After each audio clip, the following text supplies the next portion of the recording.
Fellow Ghanaians, we come into your homes this morning, be it on your electronic devices or on your television set, to give you a warm welcome to the AM show. Your team here represented Sweetie Abochi and...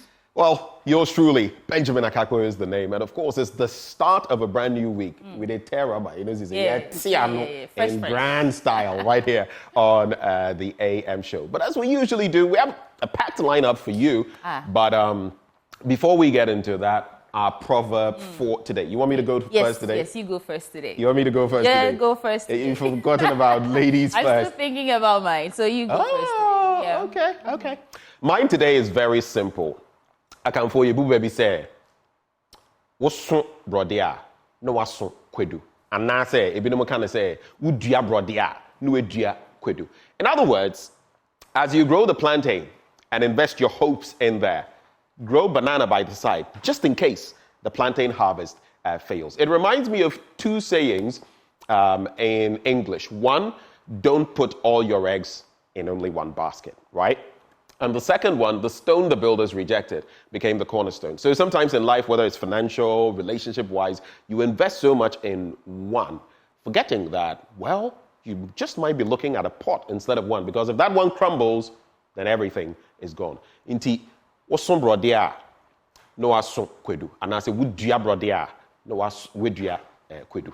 That's it. That's a very interesting one. And it's quite similar to what I have in mind about not jumping the gun, you know.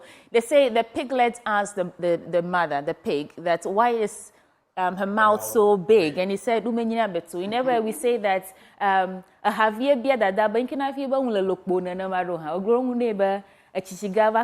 you understand? So sometimes we jump the gun, sometimes we are too quick to judge and laugh at people, but unless you've been in their shoes, you've walked the path they've walked, you really cannot judge them or, you know, understand why they do the things they do. So, Abotre, be patient. And when we get there, we'll all see whether we're able to actually do what we're here talking about, or if there's another way, there's an alternative to making this country better. Yeah, so that's how you'll... Yeah,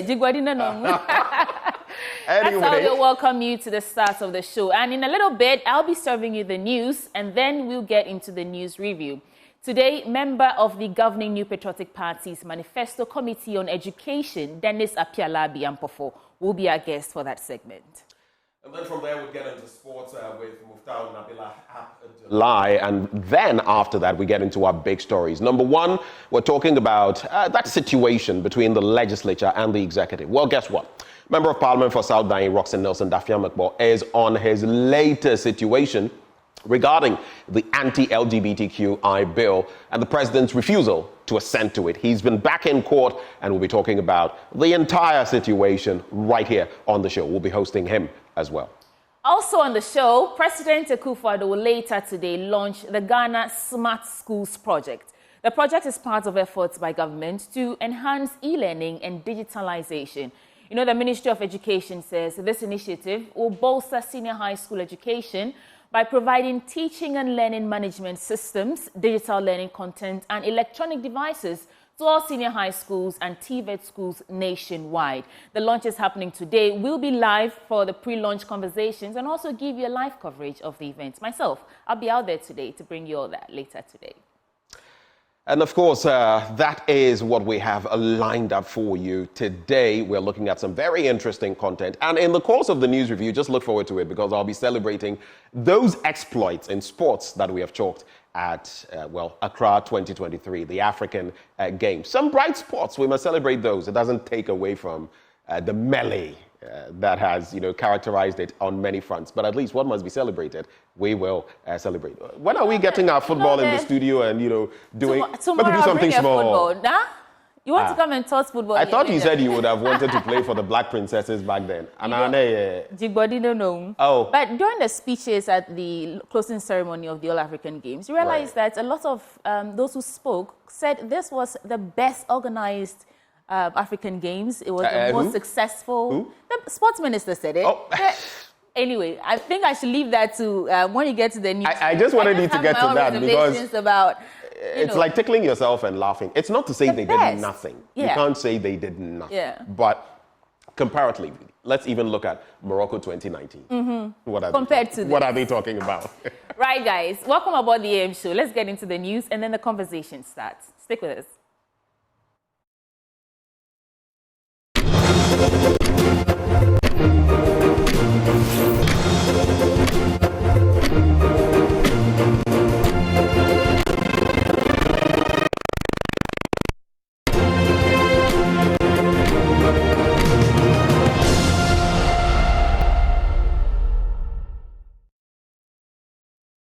This is the AM News, the first bulletin on the Joy News channel. Let's begin. Member of Parliament for Kpong-Katamanso constituency, Joseph Atwekwe-Tete, is making a strong case for the split of the constituency.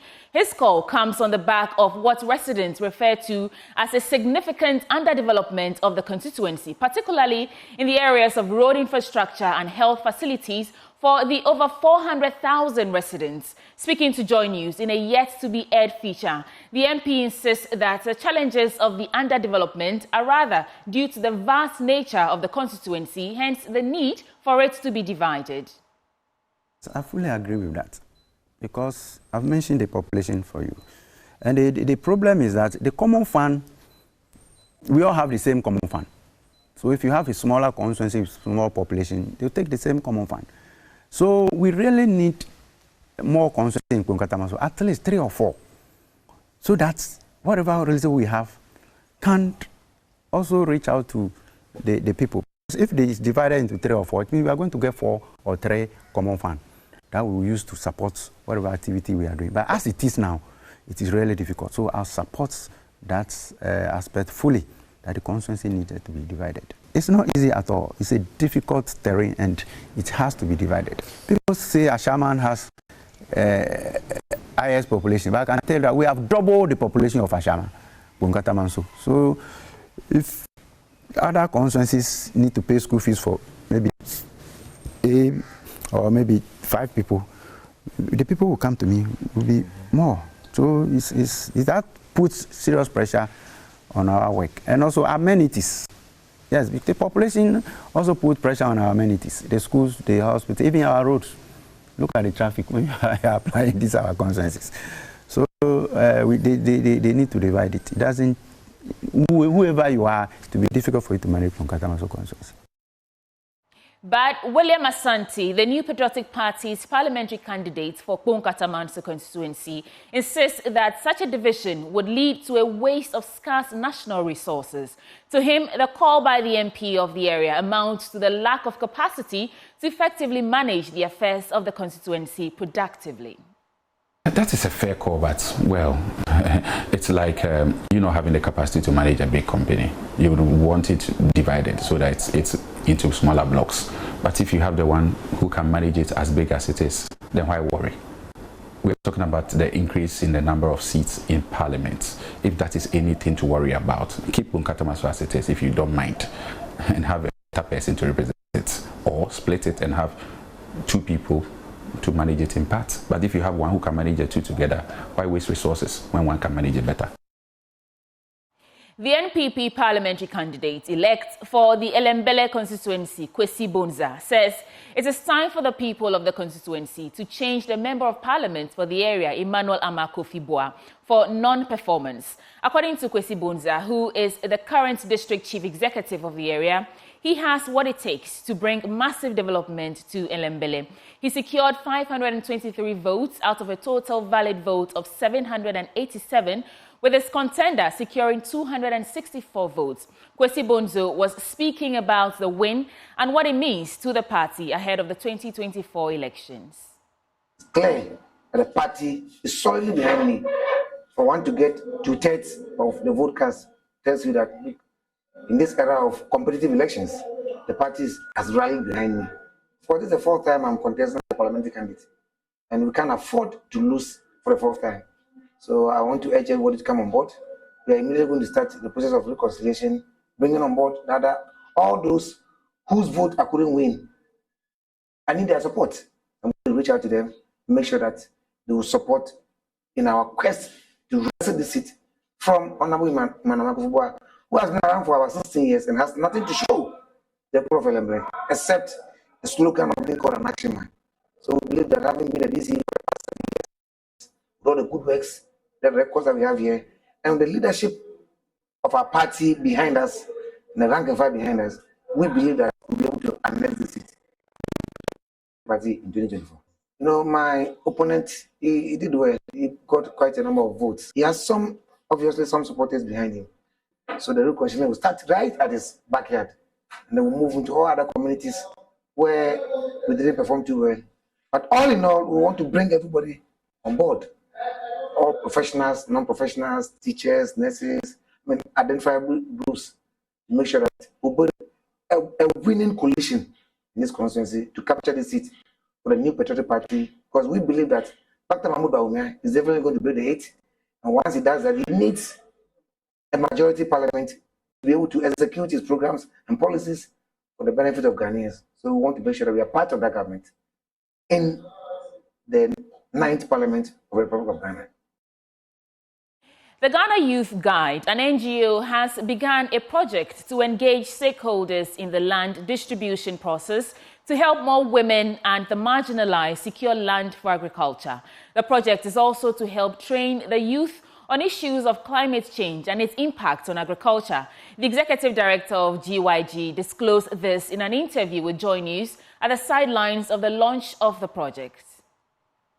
The project strengthening Ghanaian youth through climate-smart agriculture and civic organizing is aimed at enhancing the knowledge and resilience of young skilled farmers, especially women, on the impact of climate change in northern Ghana and how to promote smart agricultural practice in Tolong and the Sabaligo district. Speaking in an interview at the launch, the executive director of the Ghana Youth Guide, Chainti Winifatao, said issues of land allocation have triggered several conflicts in the area. But this project seeks to address the issues of farmers when it comes to how they can mitigate, when it comes to how they can adapt to best practices when it comes to climate smart. The project seeks to educate women, educate farmers, especially small-scale farmers, educate them on climate-smart agriculture.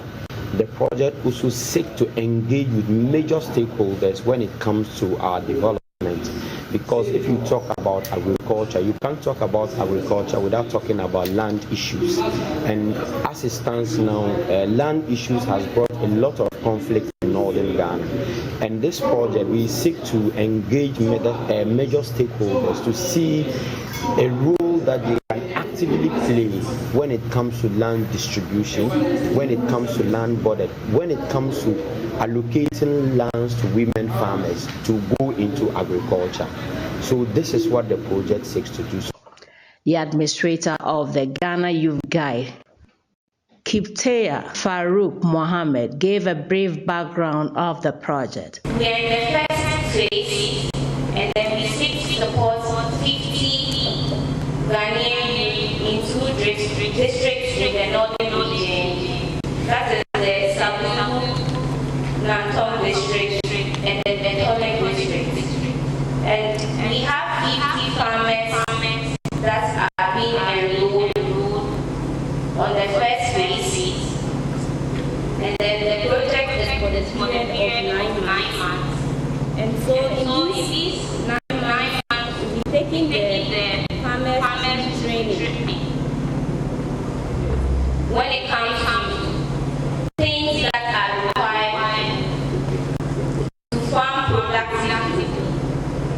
And like I said earlier, the overall intervention is to enhance the knowledge and the resilience of farmers. The Northern Regional Coordinating Director, Mumuni Daman, who represented the minister, commended their role in shaping the lives of the youth in the area. I take this opportunity to commend Ghana Youth Guide and its development partners for the immense support to improving the lives of our people. Ladies and gentlemen, the Strengthening Ghanaian Youth Through Climate Smart Agriculture and Civic Organizing program seeks to strengthen civil societies in the region and also enhance their knowledge and resilience of young small-scale farmers in Tolong and Savologo to climate change impact. Admittedly, this intervention is very timely and appropriate as the world is currently witnessing global rapid changes in our environment and food systems as a result of climate change and other global factors.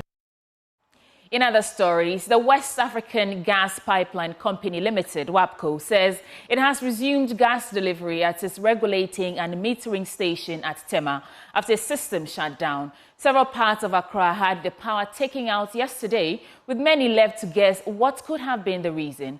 Joy News sources within the energy sector revealed it was due to a shortfall in power generation. WAPCO now says they could not transport gas to generation pipeline plants in the Tema enclave due to a shutdown of the system. Head of the energy desk at Joy News, Samuel Kojo-Brace, has the rest of the story. According to the West African Gas Pipeline Company Limited, WAPCO, at about 10:30 p.m. Friday night, their Tema facility completely shut down due to a system glitch. They add, however, that they have resumed gas delivery to their customers in Tema at around 6:30 a.m. Saturday morning. WAPCO says it is investigating the root cause of the problem to prevent a recurrence. Quote, WAPCO regret any inconvenience caused, especially to our customers in Tema that rely on the West African Gas Pipeline gas for power generation, unquote. Relatedly, the Chamber of Independent Power Generations Ghana, IPGG, has attributed the current power outages to the Volta River Authority's excessive exportation of electricity to other countries.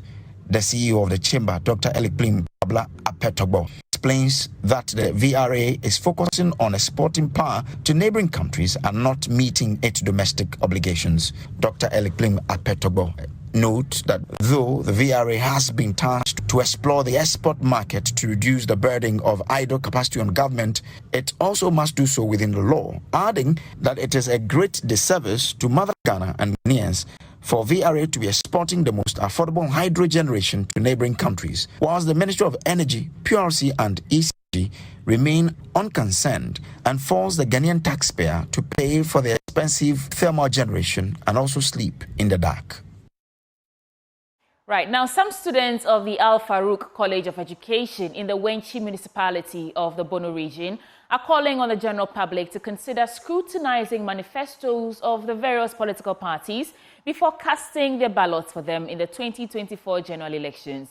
This, they say, will enable them hold political leaders accountable should they go contrary to the promises made before winning the polls. Anas Sabit has more in this report. Manifesto include all the ideas, what the president or who the buyer has in mind, what he wants to do for the country. The manifesto contains whatever that when you come in power, you deliver to your people. Without the manifesto, how are you going to deliver to your people? These are important because, when you read your manifesto, your subordinates will get to hear you and then understand some of the things when you are being vetted in. These are students of Al Farouk College of Education here in the Wenchi municipality of the Bono region aspiring to occupy the various vacant SRC leadership positions of the school, expressing the relevance of manifestos to both local and national elections. These students who are today reading their manifestos for the school's next SRC elections admonish electors to scrutinize the manifestos of the various political parties ahead of the 2024 parliamentary and presidential elections. Latifa Inusa is aspiring to occupy the SRC General Secretary position. Before one casts the vote to a particular political party, one needs to consider the manifesto aspect. Don't just base on your political affiliation to a particular party. Just read through their manifesto, consider their manifesto. What is beneficial to you? Look at the benefit the country will derive from their manifesto. Then you cast your vote for that particular political party. Fuad Sadia, on her part, wants electors to hold political leaders accountable for their words should they go contrary to their manifesto promises. When the president or the person elected, the candidate does not act accordingly, he should be held accountable for his actions. I think this is what will lead Ghana to a better step, because we do not let them account for their actions. They tend to do what they want. These students promised to sensitize the people in their respective communities on the need to consider party manifestos before stepping out to cast their ballots. And as a PR, not only in school but outside, we need to educate our parents more on election to encourage them to vote, to select a good leader for the good image of Ghana. What I'll be able to do is to encourage people to look at the manifesto aspects of the political parties, and also look to it that people don't engage in any violence activities. Unlike the 2020 general elections, which was characterized by violence in some areas, including the Techiman South constituency, these students are appealing to the general public, particularly the youth in the various Muslim communities, to embrace peace and stay away from political violence. Islam never preached that we should always be violent in terms of election. Islam never preached anything like that. So please, my police, let's desist from that. So I will advise the people out there to desist from those activities. They have to abstain from those bad attitudes, especially the youth. Abdullah Ibrahim is the Human Resource Manager of the Al-Faruq College of Education. He underscored the relevance of the exercise held and admonished the general public to attach the needed seriousness to political party manifestos. Without a manifesto, I don't think you have any guide. This manifesto, we don't let it go like that. At least what we do is that we keep them. Whatever manifesto you bring as a policy, we keep them, so that as you come into office, we'll be monitoring you whether you are following your manifesto. So eventually, if outside too will be able to be doing like that, then that will be best for them. Reporting for Joy News, Anas Sabit, Wenchi. That's from our election headquarters, and that's how we wrap up for the AM News on the AM Show. Up next is the news review with Benjamin Akaku. Stick with us.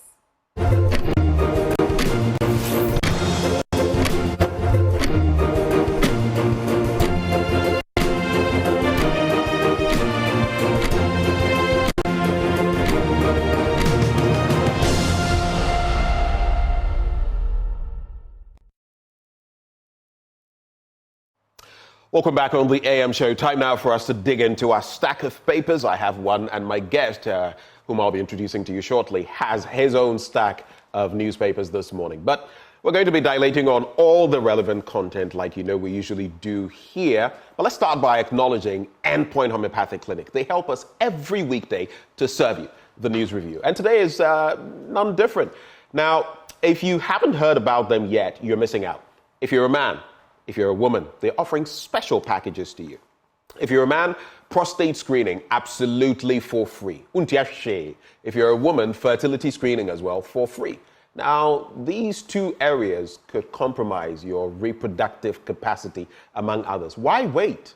It's like a car. You would want to service it from time to time, right? So why don't you, as a human being, go for maintenance, aka your medical checkup? And that's why they're offering you these for free. If you'd like to reach out to Endpoint Homeopathic Clinic, here's where you can find them. In Accra at Spintex, opposite the Shell signboard. There's Kumasi Kronumabwe here, behind the Angel Educational Complex. There's Takrade Anaji Estate. There's Tema Community 22. There's Stichim and Hanswa, and Esiama and Zama. Their call lines are you ready? 0244 867 068 or 0274 234 321. Endpoint Homeopathic Clinic, the end to chronic disease. But just the commencement of the news review with yours truly, and my guest is a former NUCS president. He's also a member of the governing New Patriotic Party's Manifesto Committee on Education. He's in the person of Dennis Apialabi Ampofo. And maybe this morning, just like Bukom Banku's son, Ambitious Tilapia, I'm here to grill him a little. Welcome aboard. Thank you very much. You know, it's interesting, Bukom Banku's family. He's Bukom Banku. His son is Ambitious Tilapia. Some say then the wife will be... And the tilapia. Maybe the wife will be Tapushito. Anyway, good to have you on the show. Good to be here again. Tell me, I mean, if I asked you, generally, how do you feel about Ghana as a young person, in your pocket, in daily life? And I ask that question because I speak to a lot of young people, and what they tell me is not pleasant. What do you see? Well, I think that, to be fair, just like any other young person around the world, the global crisis would definitely have had an impact. Please stick to Ghana. Stick to Ghana. Yes, I'm going to contextualize Ghana. I want to contextualize it. But then if I also avert my mind to the fact that there are some things we are getting right, some investment, some huge investment we're making into young people, then I got to have some confidence. A typical example is our one student, one tablet that is going to be launched today. For every single student in senior high school in our country, 1.3 million of them is going to be given a tablet. I went to university at a point where I felt I had roommates who could not operate a simple mouse. Right. And that means that there's a revolution that we must start. And that revolution may not be with a gun, but with the minds of our young people. We've got to understand that building our country will not only be at what the government does, but if you have a very skilled workforce that is up to the 21st century demand and competition around the world, that is understanding of what is happening globally, we may be able to do what Israel has done with their tech space. Right. Because you see, now Israel is called the startup nation because young people in Israel understand the tech space, the digital space. And for me... And it's also because the environment was created for that. That is what we're doing now. So for every single one of 1.3 million students is given a tablet that is preloaded with textbooks, that is preloaded with past questions, a hybrid tablet that has solar and has a normal charging system that is tracked to ensure that our students are doing what will be building Ghana in the next 10 years. For me, I think that if you look at some of these things, you are brewing in confidence that 5.7 million young Ghanaians have had massive investment into the education through the free senior high school education. Quick question. Could this not have been done without tablets? And here's the catch. Whenever these projects are done, and I've seen how the MPP likes one this, one that. Maybe very soon we'll get to one breakfast show host, one meal. One village, one dam, one district, one factory. We all know the status of that. I'll not go into that. But when it comes to all of these one this, one that, you ask yourself, you see, in politics, and there are the optics and there's the reality. There's what is aesthetic, for sure, and there's the reality. You remember the one teacher, one laptop issue? Yeah. You know that the teachers paid a 30% component. Till today. So many thousands, tens of thousands of those teachers don't have those laptops. Let's not even belabor the point. But when it comes to this tablet issue, people have asked, oh yeah, digital is good. But who is getting the contract to supply? What's the supply chain? Who is getting what? Is it sole sourced? Was it an open tender? What were the processes involved? Is it a party person? Because it's become the order of the day, from free SHS, food provision to everything. So those are some of the concerns. You may be hiding behind, we're doing this for the nation. Again, a tablet is not a bad thing. But do they need tablets necessarily? Could they not have, you say past questions, you load past questions and you do this. Is this something they couldn't have had otherwise? In other words, is this also something, what we're going to invest in this, that we couldn't have expended on maybe a need that is greater than what we're doing? The fact is that there is no need greater than investing in the digital mindset of our young people, investing in the digital or technological acumen in our people. Let's not belabor the matter. There are institutions which are responsible for checking the propriety of our procurement processes and what have you. What I have concerns as a young person is that, one, we save a lot of cost when we move some of these things to the tablet, because you have textbooks that ordinarily would have cost us more, you have past questions that would have ordinarily cost us more, all loaded on a simple tablet. Then again, this is a transition from our analog society into a digital space, where we don't have a young man get to an interview room and is asked to operate a PowerPoint and is struggling to operate a PowerPoint, because right from day one, the person is getting closer and closer. Guess what? In Estonia, we have young students at around 8 years who start learning coding. That is an entire industry being developed. 8 years is even too late. In other countries, they start before. Good. So it means that we have young people who, in the next 10 years, will be able to revolutionize our agriculture, our water supply, our our commerce sector, because right from day one, they are abreast and they are open to the new things of the world. And guess what? We are not competing against Ghanaians. We're competing against an edge-cutting global environment. So our efforts to upgrade our young people is an effort that will pay dividend in the next few years to come. And guess what? I am convinced that Ghana is doing something right when it comes to our education space. I am convinced that regardless of our flaws, our investment into priority sectors, priority areas, technological areas, is going to change our scope in 10 years. Now we may be belittling and trivializing that, couldn't we have given them textbooks, couldn't we have given them past questions? But in 10 years to come, with the plethora of examples of advantages that would come with it, would realize that investing one tablet into every single person is not going to just change our educational sector. No, that is not just the focus. It's going to create an entire new industry where young people would be running our space in a digitally friendly manner. All right. Let's get into other matters very quickly. We'll get into the newspapers and find out what exactly they have to say. If you joined the conversation from the feed, I've seen that the initial feed has been truncated, maybe because of internet connectivity issues. So the news review, if you hopped on to the first one, join. There's another link that has been provided now because I saw immediately. So hop onto that.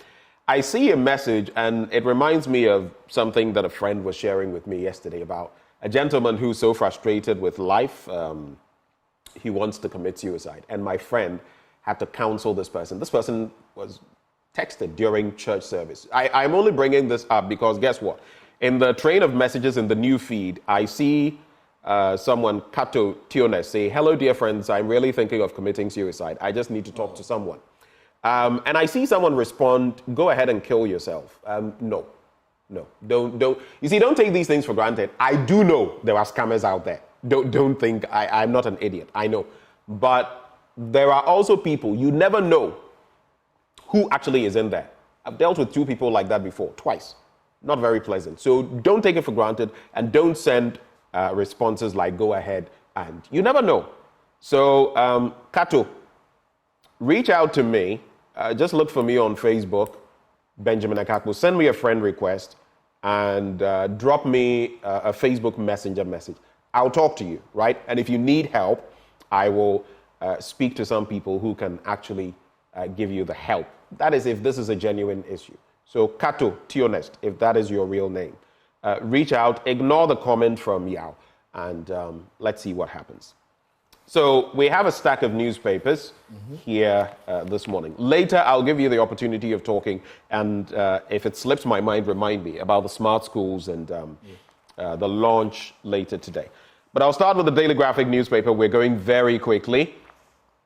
President assents to contracts bill. Act prohibits compound interest payable by state. Yeah, he will go on accepting bills, but you know that other one.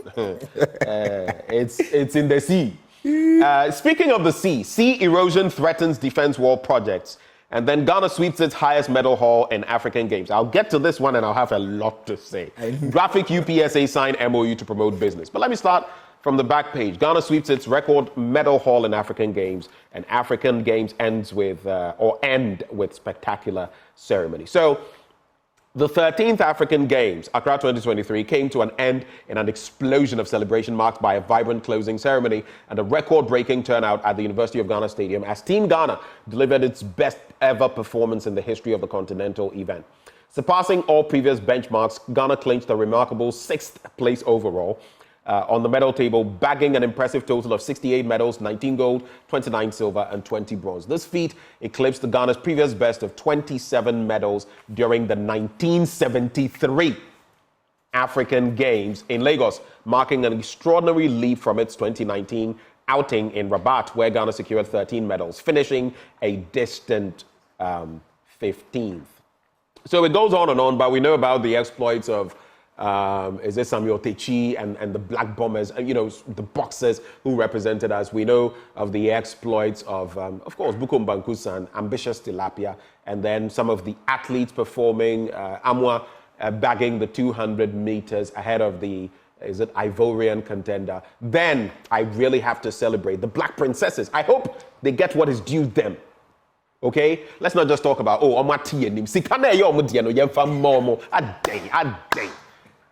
A day. Eh? Why are you people sitting on the money? And I'm assuming why investment. Anyway, so the Black Princesses and the Black, is it Satellites? Yeah. They did us so proud. So all of those are in there. But, my brother, this is where I get a bit. Because Yusuf kept best ever African games. And I was listening to the guy like, bruh. I'm sure he didn't watch Morocco in 2019. If he did, I doubt he would be saying what he's saying. I'm not taking any credit away. But you see, like in church yesterday, I met this Ghanaian family. So this family in the UK of Ghanaian extraction. A woman, her husband, and their daughter. They were all over. After Mass, because I attended church in the morning and in the evening I had to be the narrator for the Passion reading. So I was in church again. And they came to me, you're doing such a fantastic job and all of that. They spelled out why they felt that. Why dear? Mobinka said, why dear? Best African games and all that. Which one is the best? The UG, renovation or what that went for $34 million. That's the best. The people without kits who couldn't even find boots. Obisha 47, 46 a day. 37. The bicycle that broke, is it the power outages at the Cape Coast Stadium, among others, when Ghana was playing Ethiopia? Is it the fallout and the vindictiveness? And I mean, let's put it into proper context. And is it the infrastructure? When even the South Africans left you because of your hockey pitch. Let's face it, it was good. We had a good medal haul. But a lot of it was based on the athletes themselves pushing the pedal to the metal, doing their very best regardless of the resources they had. Your take? Ben, my problem is that when we went for the African Cup of Nations and we didn't do well, we blamed administrators. But this time around... Because we had spent so much money and we didn't bring anything. This time around, we've done well and we believe that administrators don't deserve credit. That is I never said that. I'm coming. I never said they didn't deserve any credit. Your point was that our performance at the All African Games with the 68 medal haul is because of the individual performance of our allies. That's true, but individual performance is complemented by administrative prowess. That is why when we don't do well, we blame both administrators and athletes. Fantastic analysis when it comes to our flaws. But you see, the reason why some people may think that we are emphasizing on our negatives is because, first of all, even Australia, even advanced economies do face challenges with games. Because games are, I'm coming there. Let me quickly. Ben, let me wrap. I'll just let you go. Ben, you are taking it out of my mouth. The only point I want to make is this. Let's not even bring in Australia. When Morocco, when you say something like it is the best we've ever had, you see, then you open yourself up to, if you had said, look, we did well, and then I'll give that to you. But when you say it's the best, then I'm immediately comparing you to Morocco. I'm comparing you to the one before that. That's where the problem is. And Morocco didn't face the problems you faced. See, the challenge is that we take our minds or we avert our minds from the challenges that Morocco faced. It's not as if Morocco organized... Name the challenges. I'm coming. You did not name the ticks for Morocco that why you feel Morocco did better than Ghana. Right. So let's put it there. Once you didn't name their ticks, then you don't expect me to name the flaws. I can name them for you. You name their flaws. But my problem is that we have not in any way commended ourselves on, especially with the media, with some of the parts that we did very well. And so when we skip our glory part and we move straight into our negatives, then people have the chance to say that, if we don't blow our trumpet, these people, they never go blow on our trumpet giveaway. But my point is that to host the All African Games is a magnitude of work, and that the flowers of the minister and everyone involved must be given to them. Then we come back to the drawing board as a nation to say that these points we got it wrong. Kits were wrong. This was wrong. But at least, if not for anything, we've seen the kind of magnificent infrastructure that we've put together as a country. I do not even want to limit the credit given to only the government or the administrative body. I want to also look at how Ghanaians came out in passionate support of our teams. Look at what happened in Cape Coast, the Black Princesses. Amazing support from the Kessel Hayford boys. Look at the kind of support Cadman had from Commonwealth Hall. For us as a country, I believe that collectively, this African nations, our African Games, underscores our effort and our determination to achieve certain things. And we do. Fine, we had hitters. just like any other country faces HS when they are hosting such a magnitude or such weight of games. But we must give ourselves some flowers for the amount of work we've done, especially considering that it's our first time. If you interview some of the foreigners who came around, look at the amount of commendation they give to us. Yesterday, I was listening to the Nigerian journalist who underscored our excellent performance when it comes to the nutrition and the food issues. Some of these things must be highlighted as a country. Nobody's going to highlight it for us. Then after that, we can't go into our flaws. But if we jump and we speak, you spend about 2 minutes on it. Just about 10 seconds. Oh, yes, I admit we did well. Yes, we did very well. Then we go into some of the part that we did well. So when we are jumping to where we didn't do well, nobody views us as antagonizing the system. That's my personal take on it. All right. Let's get into other stories now. President assents to contracts bill, and the act prohibits compound interest payable by states. So the president, Nana Addo Dankwa Akufo-Addo, has assented to law, an act of parliament that prohibits the payment of compound interest by the state in transactions entered into by public officers on behalf of the state. Now, the Contracts Amendment Act 2023, that is Act 1114, sponsored by the Attorney General and Minister of Justice, Godfrey Dame, in 2023, was passed by Parliament in July 2023, but was presented to the President for his assent only on March 5th, 2024. Daily Graphic sources have disclosed. The President assented to it on March 8, 2024. So the new measures proposed in the bill include scrapping trials on indictment except where the offence is punishable by death, as enjoined under the Constitution, or other substantive law. Provision for trials to proceed where an accused person is not personally present in court, and provision for day-to-day trials of all criminal cases, except where same is impracticable. It goes on, but that is the latest development on that. Let me quickly go to page 13 and take some interesting story from there, devastating story as well. Now, the ravaging sea is inching towards unprotected portions of the coast around the Abuadze thermal plant in the Shama district in the western region, threatening the long-term survival of the existing portion of the sea defense project. Now, the existing sea defense wall in the area is intended to protect the thermal units of the Volta River Authority and Takrade International Company. However, between one of the newly built Twin City Power, that is Amandi, and the VRA's thermal units is a long stretch of about 700 meters without a defense wall. That stretch is currently being eroded as the ravaging sea steadily eats away the shore. Engineers have expressed concern that the situation could compromise the Abuadze thermal plant and Twin City energy power plant installations in the long term. Just as with Keta and everything that has happened, the Ghana I know will sit down. Let this become a crisis. Let the plants be affected before, knee-jerk reaction. Let's solve the problem. I guess you know when it is best to solve something before it becomes a headache, because once it graduates into that monster, it becomes even more difficult to deal with, and you will spend more taxpayers' money. But over to you. Two stories. So I think that the AG deserves some lot of commendation for the amendment in the contracts law.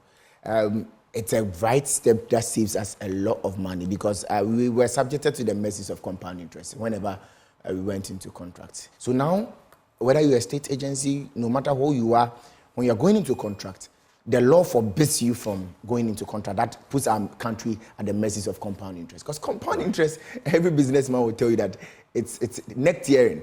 So for me, I think that it's a good thing that we've got to. My only worry was the length of time from which the bill was passed to which the bill was transmitted. Yeah. I think that is some significant thing that we need to look at. Maybe it was passed in Parliament July 2023, and it's just this part March 5th. That is serious. Yeah. That is some serious issues there. So we may have to start looking at the transmission, and in the light of what we are dealing with the anti-LGBTQ bill, then it means that maybe we may have to have a holistic conversation and procedures properly drafted towards transmission of bills from Parliament to the presidency for assenting. But on the sea issue, I think that sometimes we've got to tell ourselves the honest truth. Some of these things will come back to hurt us as a country. So if you're an agency, if you're a ministry, and you are in charge, or you have oversight responsibility of these things, so the energy ministry comes in. We have a responsibility, because citizens will always be citizens. If you allow citizens some of the things we do may be overreaching. If you allow nature will come at you. You are the mercies of nature.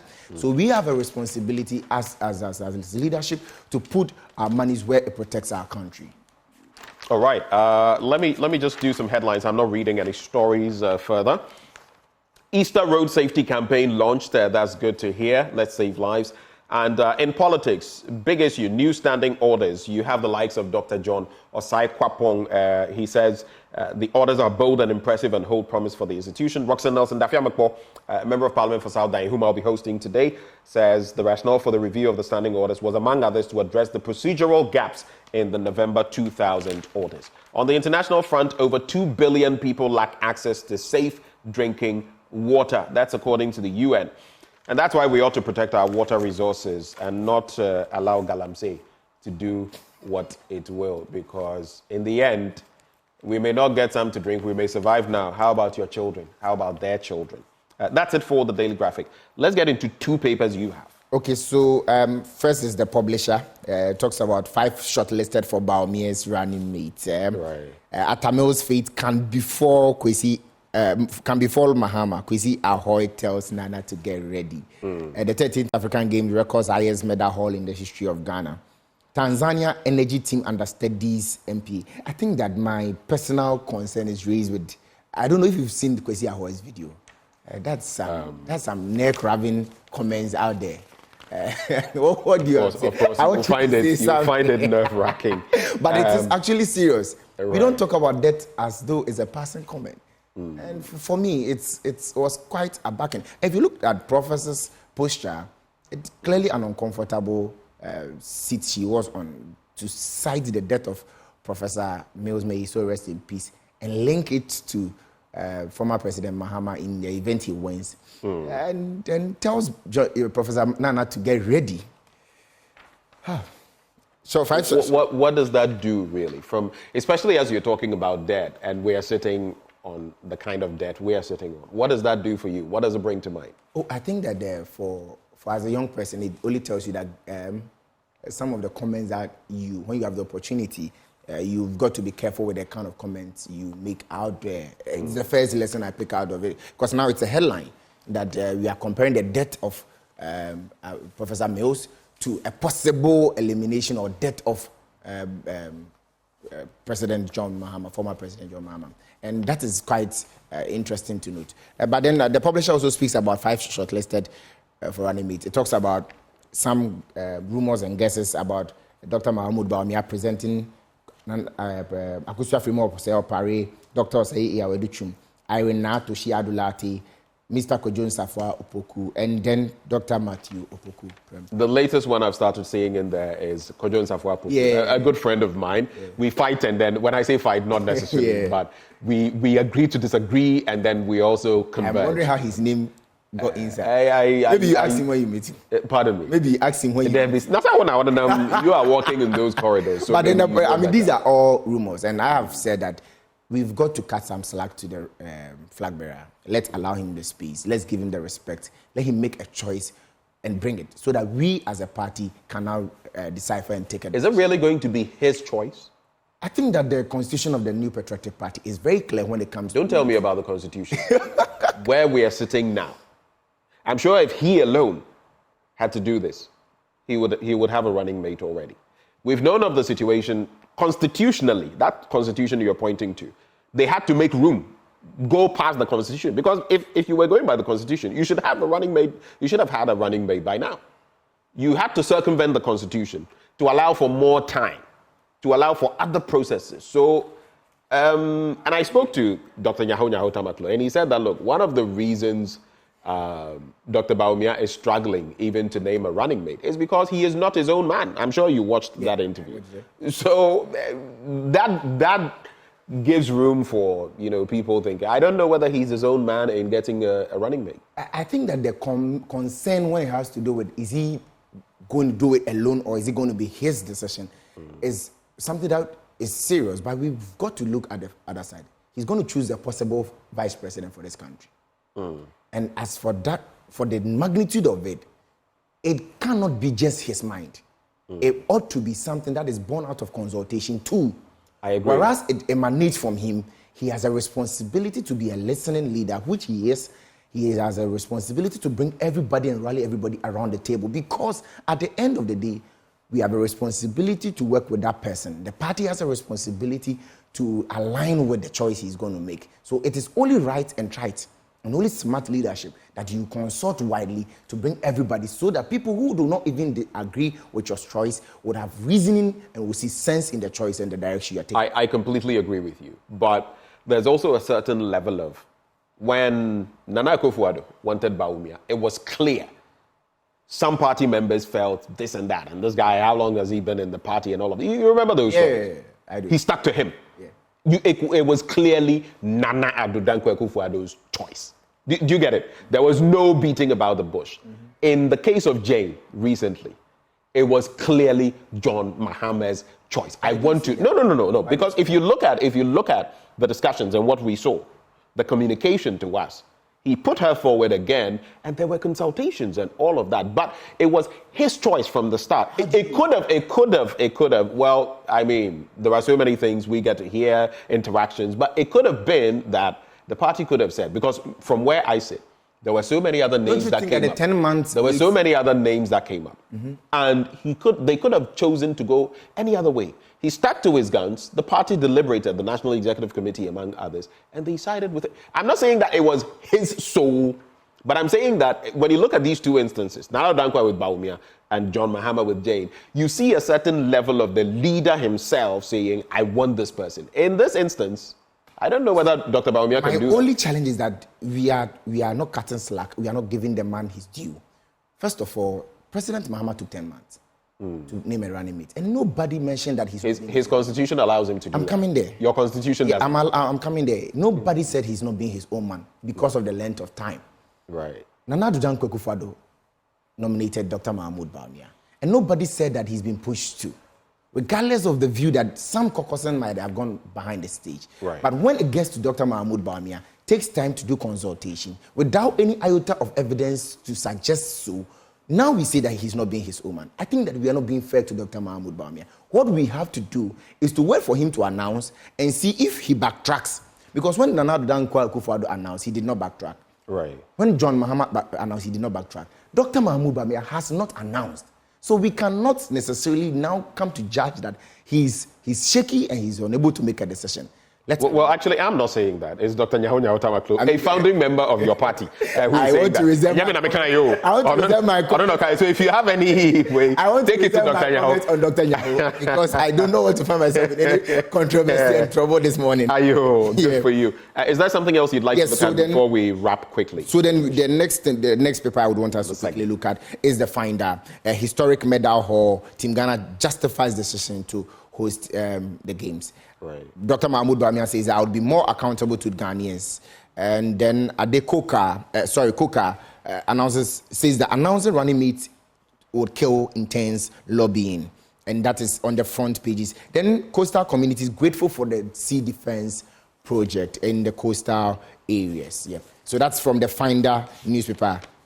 All right, so just looking at a few stories in the Daily Guide and then Economy Times, and then we can go. And then I'll let you talk briefly about the Smart Schools project.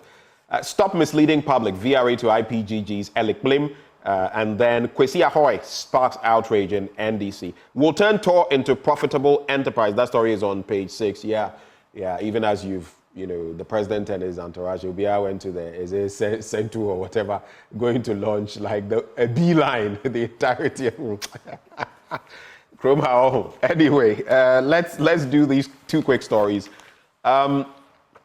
A senior member of the National Democratic Congress, Kwesi Ahoy, has been criticized for suggesting that the party's flag bearer, ex-President John Dramani Mahama, may die for his running mate to take over if NDC wins this year's election. Mr. Ahoy, while proposing a toast at a ceremony honoring Mr. Mahama's running mate, Professor Jane Nana Opoku-Agyeman, advised her to hold herself in readiness to become president of Ghana, stating that anything can happen. According to him, John Dramani Mahama may face the same fate as the late President John Evans Atta Mills, who died in office in 2012, allowing his vice to succeed him.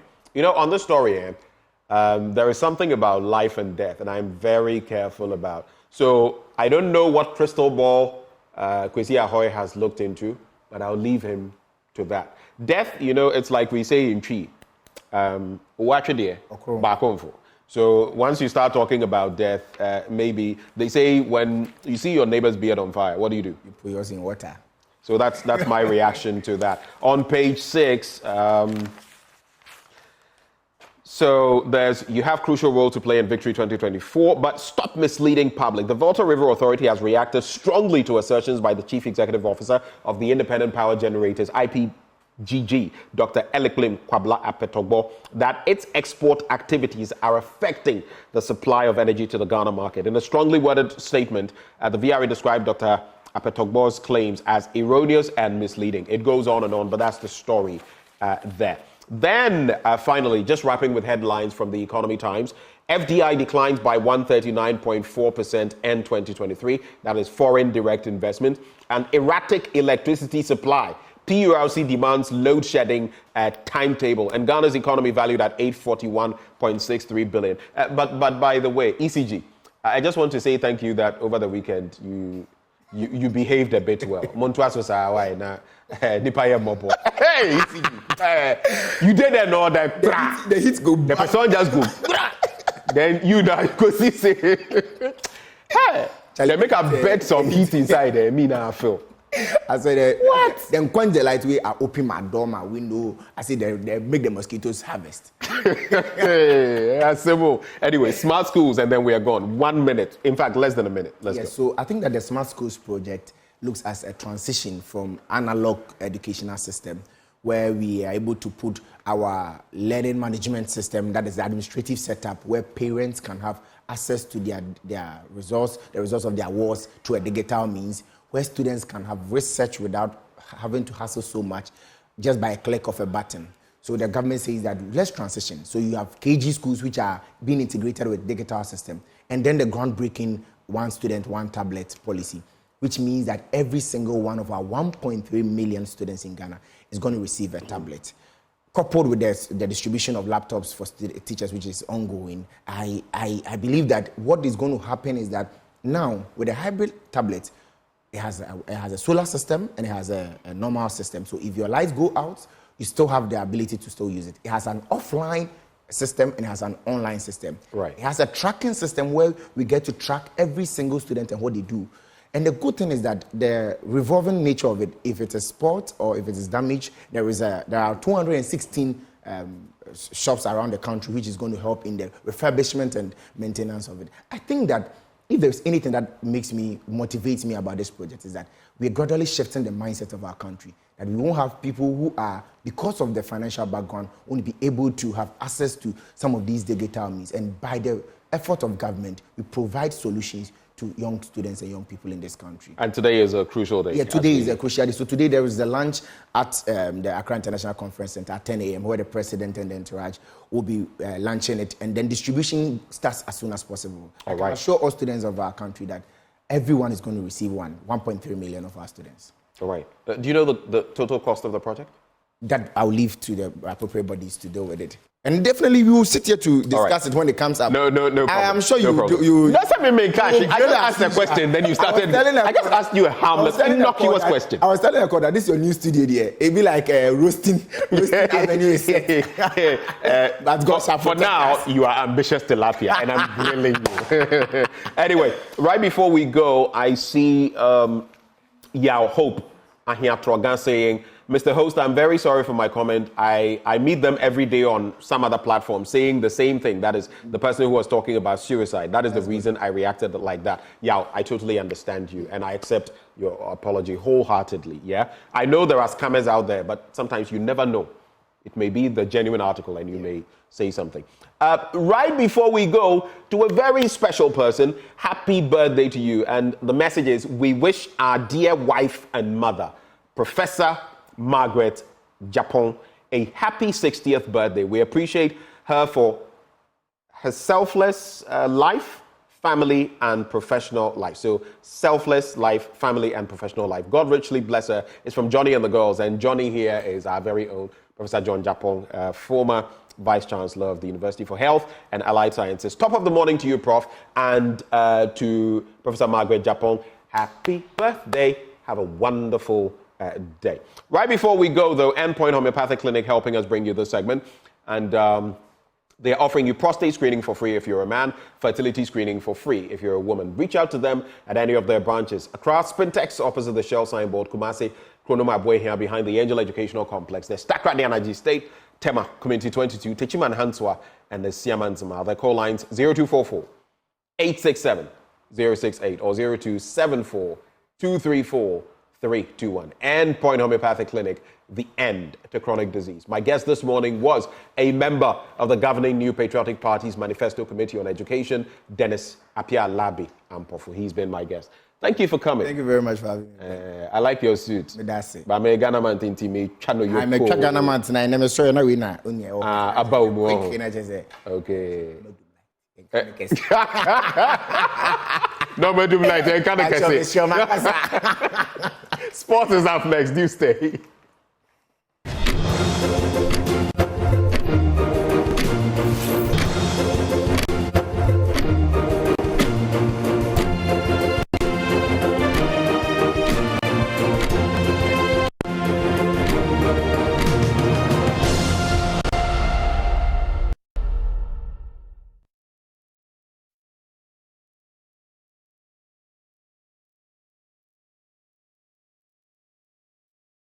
Good morning, everyone. Welcome to AM Sports here with me, Muftao Nabila Abdullah. The African Games 2023 came to a close on Saturday with Ghana winning 68 medals. It was the country's biggest overhaul in terms of winning laurels at this continental festival for the first time in its 13th editions. Well, the previous 12 editions Ghana had won 189 medals, and the largest of those medals came somewhere in 2015 when the country won 25 medals. But this time around, Ghana was able to lift 68 medals. And one of those medals was won in the 200 meters final from Joseph Paul Amoah, who became the first Ghanaian to win a gold medal in 200 meters since 1973. Let's take a look at the highlights of how he won that race. My whole life, I wanted to win a medal in front of home fans. So this is big for me, big time. I love this. What was the feeling like when everyone was actually stand up for the national anthem? For you? First time, man. Bro, it's incredible, bro. It's incredible. Hearing the national anthem being played because of me, that's big time. Can't ask for anything better than this. Let me just take you back briefly to the Commonwealth Games where you were silver medal in the 4x1. It's destiny time for Ghana and Nigeria yet again in the men's 200 meters. Running the bend really well is Claude Emmanuel of Cameroon, but Joseph Paul Amoah has come onto the home straight on the lead. It's neck to neck with Ekanem Joseph of Nigeria, but Paul Amoah is coming through. Paul Amoah is running really strongly, and it's going to be Joseph Paul Amoah. Gold for Ghana in the men's 200 meters. Joseph Paul Amoah, finally a global title to his name. He's tried in the past, and it's not come true for him. And after years and years of sacrifice, he's finally African Games champion. Joseph Paul Amoah is the winner of the men's 200 meters, and that will be a second gold medal in the track and field, the first on the track for the Ghanaian.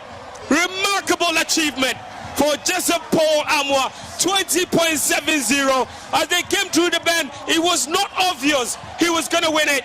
Look at that, he had to dig deep, chased and put under pressure by Claude Emmanuel and Ekanem, consider of Nigeria. He found the extra energy and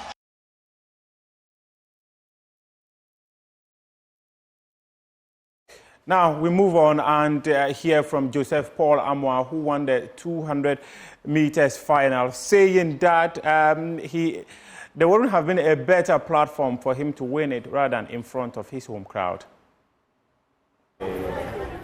My whole life, I wanted to win a medal in front of home fans. So this is big for me, big time. I love this. What was the feeling like when everyone was actually stand up for the national anthem? For you? This is my first time, and bro, it's incredible, bro. It's incredible. Hearing the national anthem being played because of me, that's big time. Can't ask for anything better than this, bro. just take you back briefly to the Commonwealth Games, where you were the first Ghanaian athlete to do in 48 years. Did you always believe that this was coming someday? I knew it was going to happen. The expectation was so big, so I knew I had to deliver in front of the home fans. Being the bronze medalist from Commonwealth Games, it's obviously people are expecting me to like win a medal over here. So getting the gold is like big time for me. And the crowd? Amazing, incredible. Couldn't believe it when I came out. Saw everybody, you know, cheering. Saw my family, you know, my close friends. Just incredible. What would you say about your support system? Big time, bro. My family is very supportive. I know my uncle is here, my dad is here, my mom, my cousins, uncles, a lot of uncles, and my best friend is here. You know, other friends from back in the day when I was in high school and middle school. So support is crazy. I love it. I just want to take you back to your early beginning. How was it like? I mean, I was more of a soccer boy, football. So when I went to high school, Pembroke College, second year is when I started taking athletics serious. And from then, you know, I actually wanted to stop when I finished high school, but you know, I still came back to do it. And now I'm a gold medalist in front of home fans. Amazing. What motivated you to do it, even at the point you wanted to stop? My uncle.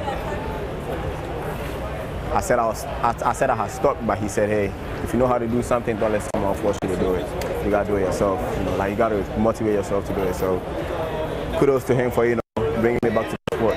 Tonight we can say your uncle is a prophet because he saw this coming many years ago when you yourself did it. Yeah. Big time prophet. He's somewhere in the fan, so when he comes out, I'll let you know. Okay. Yeah. Then just a quick one. In your days in secondary school, combining school, athletics, even to go outside the country, what are some of the challenges that you have encountered? Going into a race, thinking you're gonna win, and then you lose it, it could mentally, break you, but you still gotta stay mentally tough, So I think there's been a lot of changes, but with the right people around you, you'll be able to fight through everything.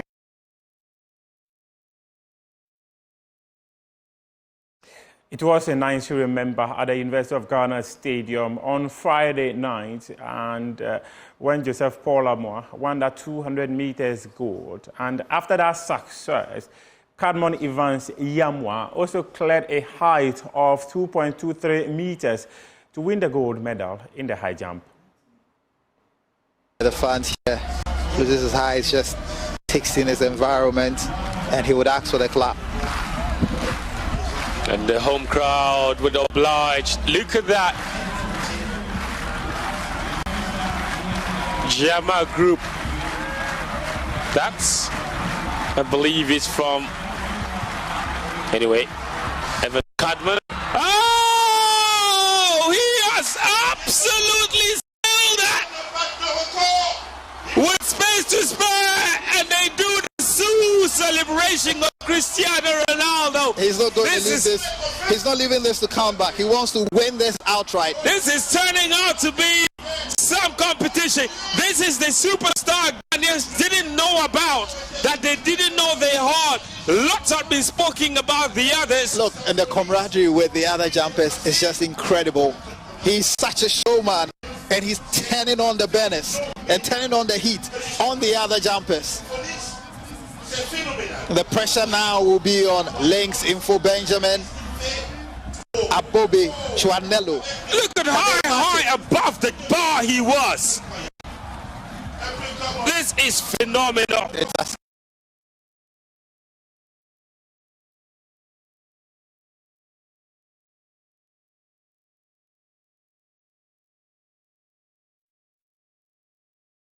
It's always a joy representing your country. And if I had won this gold medal in a different country, the way people would be proud of me would have been different. But then having won on my home soil, I've done so many things on this same soil. So having redo it is a great honor again. So yeah, I feel so proud. And you had your parents watching? Yes, I had my parents, I had my friends, teammates, everyone. I put people from everywhere in Ghana. People flew in to come watch me. So yeah. How was the feeling like when everyone was asked to stand up because the national anthem was going to be sung for you?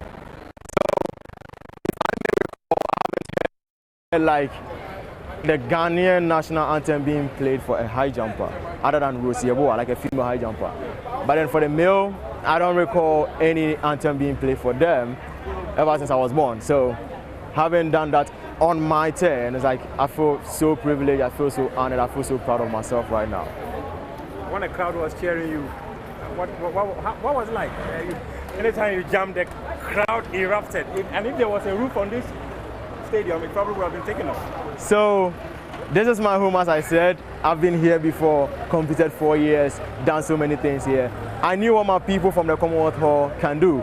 So I invited them here to charge the atmosphere. And they took over me, honestly, like, to be honest, they took over me. The adrenaline I was feeling wasn't from me, it was from them. I wanted to make them proud, I wanted to make Ghana proud. And yeah, God being so good, I did it. What next? And now, let's go to Bukom, where the action also took place, with Ghana winning 4 gold medals on the final day and a silver medal. My colleague Victor Achutamaklo was there, and he has more in this report. Bombers secured 5 medals on the final day of the boxing competition at the African Games. Mohamed Aiti won the country's first gold medal since flyweight Stephen Doche Ahiale's success in 1991. Aite defeated Tolembekwa Zola Levens of Zambia via a unanimous decision. After the feat, Aite was beside himself with joy. I think I was focusing on my pro career. As I heard the news about the upcoming tournament, I spoke with my management that I want to help Ghana to achieve more in this All-African Games.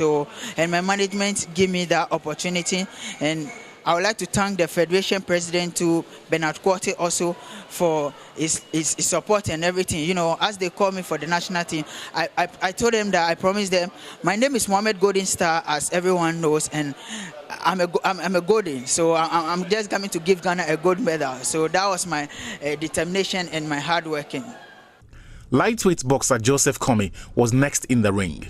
He dispatched Zambia's Andrew Chelata via a unanimous decision, as all 5 judges scored in his favor.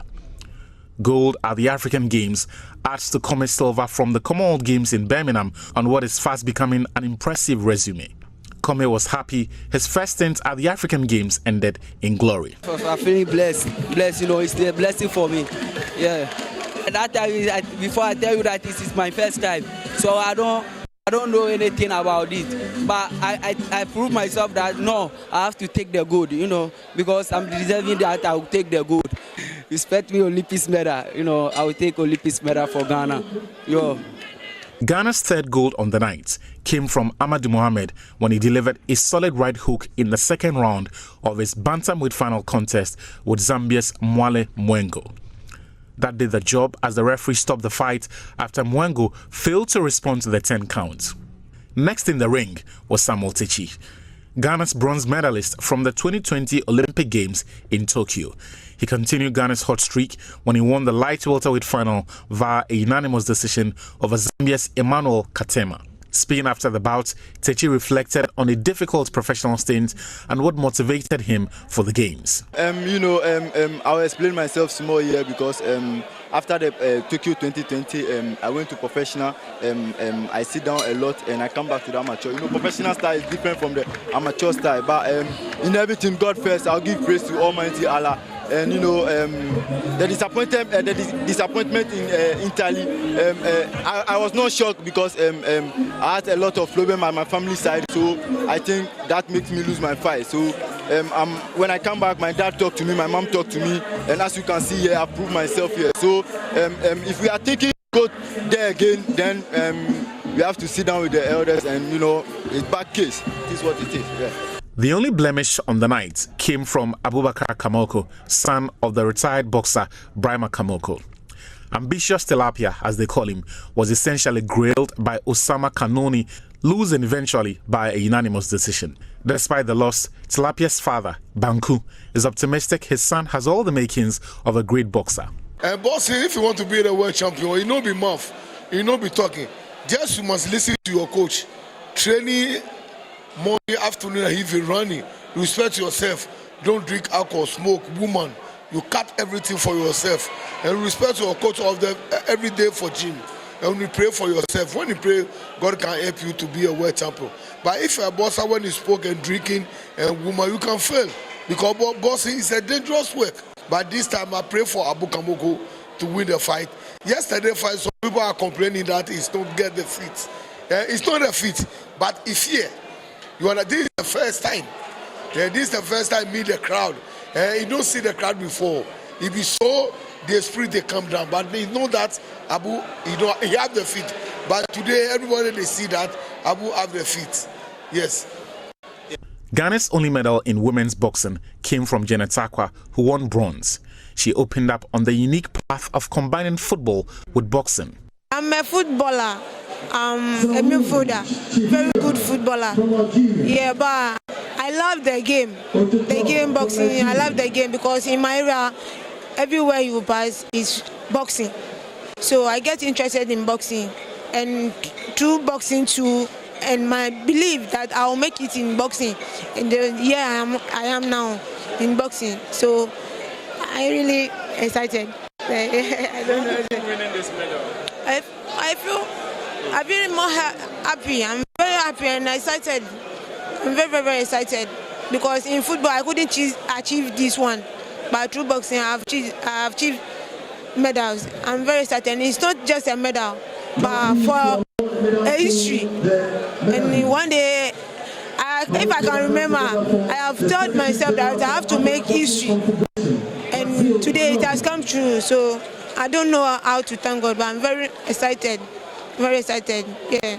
From the Trust Sports Emporium, Achuta Maklu for Joy Sports.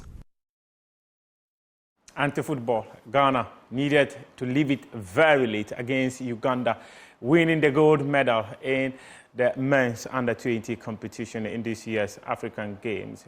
Goal by a free handed Ghana the success in this very competition. Head coach of the team is Desmond Ofer. He's been speaking about the success of his team.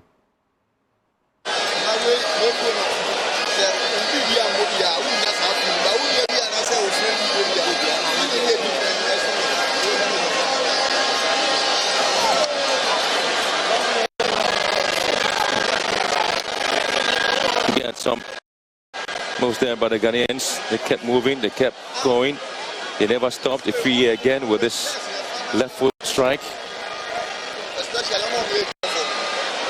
He can strike from both foot there. Yeah.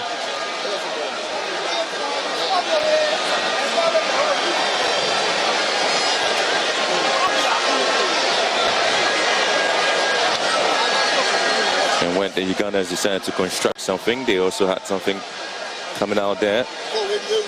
Yakubu just spilling the ball, but he was able to come back and win it. Kakande couldn't quite deal with the situation. Gandhi kept pushing again. Kakande. And Said Yakubu with a save.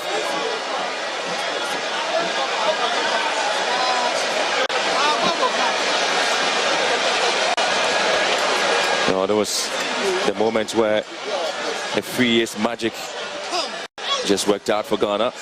And Nkrumah with the assist.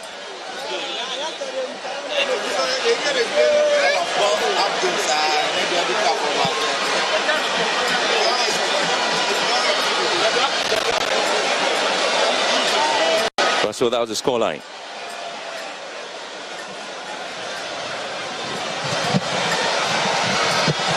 It's about mentality. The boys, humility. Once again, top talented boys, hard-working players, and they were hungry. They were hungry to show the nation what they were about. It's been a while since we won something for the national team, especially the national youth teams, and I want to congratulate my boys. And in terms of tactics, you can come and meet me after and we talk tactics, no problem. It's not about me. It's never about me. What I can do. I know my qualities. We had to select the best possible players to represent the nation, and that's what we did. We had to guide, work really hard, and we had a vision together with the DNA of our national team. That's what we used for this group. I don't know if you know my background. I'm also manager of high performance. It means that I'm responsible for all the national youth teams. So it's a good start for us. And also director of coach education, which means that it will help the process in terms of bringing our new national philosophy, national DNA, and it gives us leverage to push really hard. And so once again, it's good for the nation, it's good for football. We have a lot of work to do, a lot, and I think this is the beginning.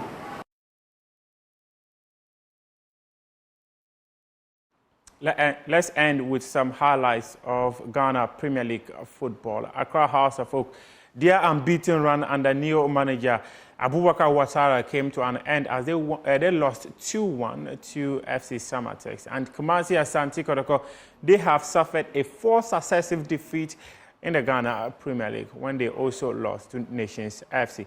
This is our wrap-up AM Sports here with me, Muftau Nabila Abdullahi.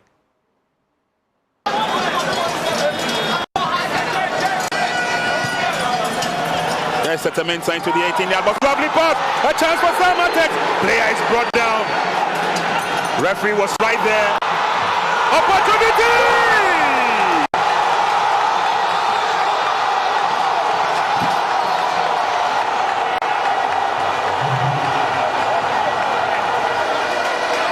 That was the push there. That player managed to come back on his feet and looking for more options. Francis Jetwa did very well. And then eventually it was the head on target by Evan Sosei-Wusu into the last quarter. And it's a free kick. Martin, goalkeeper smothered it for the goal. Hard to go. They're back in it.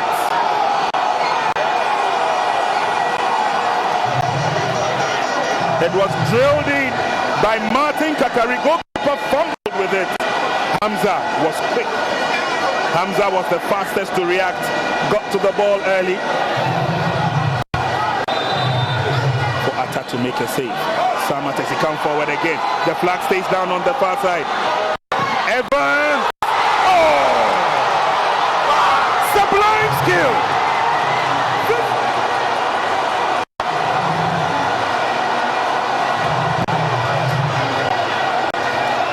He did well to control it here.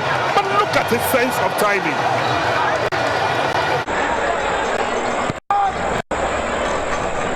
Here's Boyne, he goes past someone, swings in across, a free hit. Testa is an opening goal for all nations. Asamoah brought in a free hit with his 10th of the season. He silenced the porcupines here at the Baba Yara Sports Stadium. Nations in the lead. And somehow the work fans are celebrating the nation's goal. Asamoah brought in a free hit. What a season he's having. 10 goals for the gingerhead striker. Shot corner taken by Abdul Karim. Boyne goes past Samoa. He swings in across. A free hit rising and heading it down onto the turf, and it goes straight into the net. Justice Blay is doing nothing about it. Good delivery from Boyne. It's a lovely header into the corner, and Blay just can't stop it. Nations in the lead under the lights in Kumasi at the Baba Yara Sports Stadium. It's Asante Kotoko 0, Nations FC 1. It's beautiful.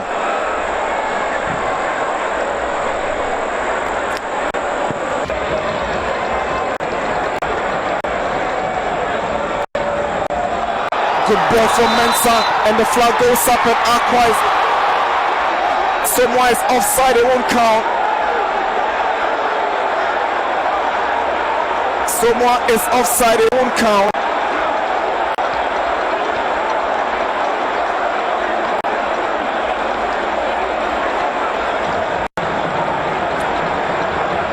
Referee Taylor and his men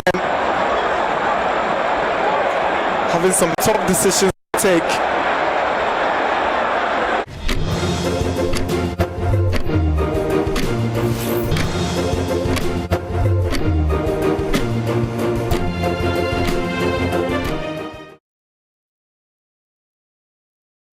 Welcome back on the AM show. We get into our big stories now, and we're having an interaction based on the LGBTQ+ bill. Over the weekend, many more developments. You remember that at the last asking, the Attorney General, Godfrey Adame, had stated that no processes had been filed in court per his checks in respect of the comments passed by the Speaker of Parliament. That, listen, if we're going to go with this, then there is a suit in court, and so when the court determines the substantive issue that has been sent, or the issues by Dr. Amanda Odoi and Richard Delaskai, then we too will have leeway because there's another suit barring this. So we'll not look at your ministerial nominees. But a lot has happened since then, and I'd like to bring in the Member of Parliament for South Nine, Roxanne Nelson Dafeamekpor, to let us know what exactly has happened since then and whether they have the grounds now, the ground, so to speak, those processes in Parliament and what the way forward is. Roxanne, good morning to you. Yes, good morning to you, good morning to your viewers. It's my pleasure to attend. Right. So walk us through the latest. Since the last time you came here, you were sitting right there in the studio, and we had an interaction. What are the latest developments? I want us to get to that before we get into the current suits and everything else happening in court. Thank you very much. I believe that in respect of the issues raised by the Attorney General, there were business issues because the Attorney General knows that pursuant to the Supreme Court rules, a plaintiff is permitted under the rules of court to file a statement of case within 14 days after the filing of the writ. But for purposes of mischief, he conducted a search, and one of the key questions he posed was whether or not a statement of case had been filed in addition to the writ. So that has also been taken care of. When exactly was this taken care of? It was taken care of on the 21st. He filed a search in the morning of the 21st. What happens is that by protocol, by some established protocol, any process before a court, once the Attorney General has something to do, is prioritized. I don't want to go into that because these are matters that I cannot provide evidence support, but I can tell you that my clerk was in court before 9 a.m. So if an Attorney General files a process by 9:15, and he got his search answered by 9:46 thereabout, and subsequently my motion was filed and stamped at 10:15, I don't think we should belabor this point. But walk us through the time again. Walk us through the time again. I want to get some clarity. Yes. We were in court before 9. But the Attorney General came with his process. If you look at it, it was received around 9:15. And then the registrar of the court answered his search by 9:46 or 45 thereabouts. I'm missing the exactitude of the time, as stamped on the process. Then my process was received also. It was stamped and received at 10:15. The same thing, same morning. And yet he goes to town and says that a search answered by 9:45 shows that I have not filed the process. If he had waited for 30 minutes, he would have realized that the registry had received a lot of processes and were attending to them as. But he can also say that he wasn't necessarily bound to wait. I mean, he lodged. He may not have known of some of these circumstances at the time this was done. The registrar responded and gave him the data. He is not bound, and he wouldn't probably even know that maybe something had been filed before. Or is it standard practice that maybe he should have waited for some time to be sure that there was no such process in court? You see, a search is supposed to give you a definitive answer upon which you want to proceed to take a certain legal action, normally in court. Right. And you want to go to town. And he actually went to town. So within a matter of 30 minutes, the basis of the third set had all been taken away. It's been rendered moot. So but for mischief, why would the whole Attorney General of the Republic of Ghana engage in such things? Wait, you say but for mischief. You are suggesting that the Attorney General was being mischievous, knowing very well. Because, listen, I listened to him engage my colleague, Dafeamekpor, during the midday news on that day, on Joy 99.7 FM. And he stated categorically that there was no such suit in the court. So between the times you've given me, so filed around 9 o'clock, process 9:15, and the search, the results given to him by 9:45, which means that if he had waited just a little bit, or if he had sought reconfirmation before he spoke to my colleague Dafeamekpor on radio, it means before noon he should have got information to the effect that you had filed this matter and you had provided what supports it needed, right? That you are now a student in the law, and you know court processes are received. Court registries work like a bank. They receive a process, they process it, it goes through a certain routine, it goes through certain stages. You have to pay. When you pay, it is stamped, it is processed, it is scanned, then you receive your copy. So the Attorney General, at the time he was speaking to your colleague at midday, he had no basis. But I want to leave that matter. Now, in respect to coming back to your substantive question, the further developments on this issue is that I am filing two processes this morning. A mandamus directed at both the Speaker of Parliament to do his duty under law, and the President to also do his duty under law, to compel them to actually perform their constitutional function. And that is for the Speaker to present the bill as passed by Parliament to the President. It is the duty of the Speaker, and it's a constitutional command for the Speaker to do that. No process will be able to injunct that. So that is being filed this morning. The second one is another Supreme Court action to declare the letter written by the Secretary to the President as unconstitutional. But the letter that sought to command Parliament from performing its legislative function under the Constitution is an aberration.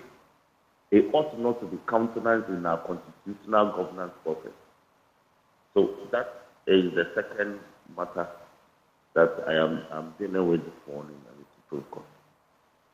All right, so I see a number of them there. The first one, like you rightly mentioned, a declaration that upon a true and proper interpretation of Article 106(1) and 7 of the 1992 Constitution, a president can only assent to a bill duly passed by the legislature or parliament, or signify within 7 days that he refuses to assent. So that's the dual issue, and now it appears that issue is in a state of discussion because of the limbo in which we find ourselves. The president has not assented to it. He's also not vetoed it. So where do we stand? And then the second one, saying that the legislature cannot be prevented from presenting a bill. Beyond that, there are others. I see about 5 of them. Would you like to walk us through the other crucial issues as well? Yes, the other issue is in respect of also injuncting the 6 ministers, there's a deputy minister and the other 5 who supposedly were assigned. I need to injunct them from carrying themselves out as ministers of state until the requirements in Article 70 and 79 of the Constitution is complied with. On the face of this, what specific reliefs are you expecting? How soon are you expecting, some decision on this? Basically, what does this suit do? Because I see also that you are serving the Attorney General, the Attorney General's Department, Ministries, Accra. He's the person you're focusing on. What is all of this to achieve?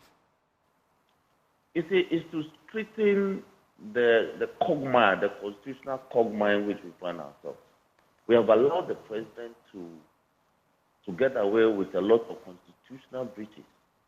You are aware that the Supreme Court recently pronounced that his dismissal or driving away from office, the former Auditor General, Mr. Domolopo, was unconstitutional. What happened to the president? Nothing. Nothing has happened to him. There is no consequence. So if we allow the president to conduct himself in a way that is not in consonance with the Constitution, we are condoning illegality. And under the Constitution, we are mandated not to permit that. So we must begin to straighten the president where he conducts himself that is in dissonance with the constitutional imperatives. And that is our duty under law. But the same constitution you reference also delineates what exactly should happen when anyone falls foul of the law, including Mr. President. Exactly my point. So first of all, let the court determine. Let the court make that determination. And the mandate for that determination is inherent in the Supreme Court in this matter. So, and that is the forum. I'm aggrieved. I have not taken up arms to settle my grievances. The forum convenient for these matters is the Supreme Court, of course, and that is where I go anytime I feel that a certain action by government or by state or by the state or by the president is a breach of the Constitution. If you have followed me, anytime there is a matter that I feel that the Constitution doesn't permit that to be done in that manner, I take it to court. And that is the only way we can help to improve our governance system. If you look at where this has got to, Parliament is on recess, am I correct? Yes, we are on recess. Right. And the nominations process has not been completed, vetting and everything. You're fully aware that based on this suit and everything else it is seeking, and the posturing of the Speaker of Parliament, Alban Bagbin, it also means that government business is going to come to a grinding halt in some ministries, at least these 6 ministries that we speak of. And there's also that posturing that you are not going to tackle certain requests, executive business from the presidency, among others. This is a crucial year. This is going to hobble the work of government and impact all of us. What's your reaction to that? Now, I'm very happy you raised this matter. The spirit and letter or the ethos underpinning our Constitution, 1992, is one of coherence, peaceful coexistence among the 3 organs of state: the executive, the judiciary, the legislature. So it doesn't serve anybody's purpose to antagonize one against the other.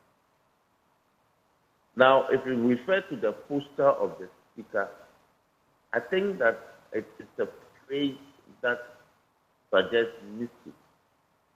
The Speaker or the legislature is arguably the only organ that has cooperated better with the other organs of state. And I give you an instance. We passed a law, Private Members' Bill. We presented it to the President. 2nd August 2023. He received, in fact, he actually proceeded to assent to 1.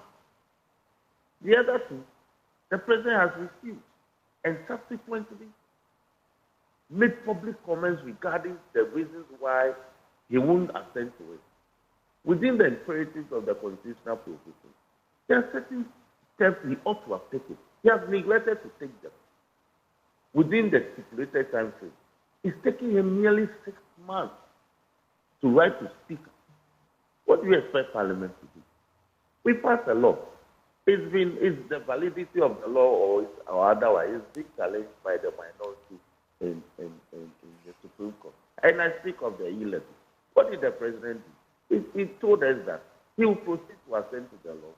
And depending on the outcome of the Supreme Court, everybody will be aligned. That is where we are. But what did Parliament do? Parliament continues to do its duties under the Constitution and other statutory enactments in place governing our work. But some of us think that the executive is increasingly becoming overbearing, especially towards Parliament, calling practically reducing Parliament as an offshoot of the executive, so they can communicate with Parliament in a manner that they think. They can conduct their relationship with Parliament in the manner that they think, without any recourse to laws underpinning our constitutional structure. And an example is this. You have publicly dismissed ministers of state swiftly, with immediate effect, and proceeded to nominate some. Then out of the number of ministers you dismissed, then you proceeded to say that you were reassigning some. And we are saying, if it was miscommunication, that error should be corrected. They won't pay heed to us. Then you write to Parliament and now notify Parliament that those reassigned ministers will now have to be accorded all the courtesies on the floor because they have been reassigned or reshuffled. Again, not in accord with the law. So some of us will be active watchers of the actions of the executive towards Parliament. And I felt aggrieved, so I decided to take up this matter.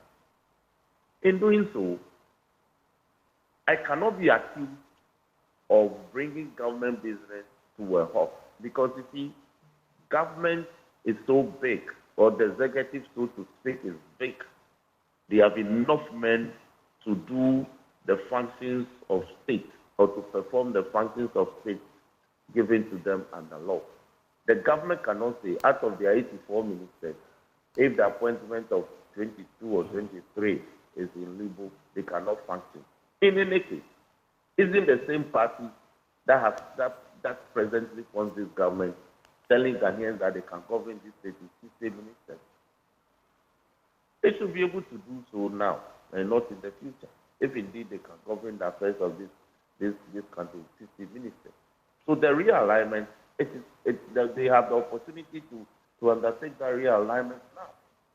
I have given them a very golden opportunity to do that, if indeed they can govern the affairs of this state with 60 ministers. So in other words, this is the test. This is a test of the strength of not just our democracy, but the executive. If it thinks it can run roughshod over everything and do everything on its own, then it should go ahead. So this is a challenge to them. Is that what you're saying? All we are doing is that the executive should conduct its affairs within the strict strictures of the Constitution. No, I get that, but you're also suggesting they won't have any problem. Roxanne, you're also suggesting that if they feel they have the men and women and they can do it all by themselves, then you are testing to see whether they can do that. Is that the point you're making?